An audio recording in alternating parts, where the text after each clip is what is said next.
मनोज जरांगे पाटील यांनी काल जे केले तो तमाशा होता.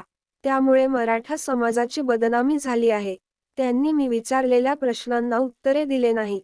उलट मला धमकी, शिव्या आणि जीवे मारण्याचा प्रयत्न केला गेला, असा आरोप करत अजय बारसकर महाराज यांनी पुन्हा एकदा मनोज जरांगे यांच्यावर हल्ला चढवला आहे. तुम्ही पारदर्शकतेचा भंग केला, असा आरोप मी केला होता. त्याला उत्तर द्या. माझी भूमिका समाजाप्रती सकारात्मक असल्याचे अजय बारसकर यांनी म्हटले आहे. मनोज जरांगे पाटील यांनी आता माझ्यावर आरोप केले आहेत. मात्र त्यांनी माझी माफी मागायला हवी होती. त्यांनी ती माफी मागितली नाही.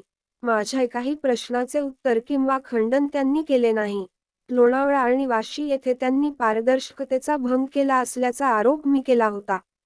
याला उत्तर देण्याऐवजी मला धमक्या, शिव्या आणि जीवे मारण्याचा प्रयत्न केला जात आहे. पण मी सत्य मांडत आहे. मी वारंवार आक्षेप घेतला, प्रश्न विचारले.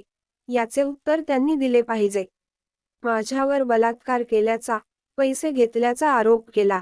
मात्र मी जाहीर सांगतो, माझी नार्को टेस्ट करा. कोणत्याही चौकशीला सामोरे जाण्यास मी तयार आहे.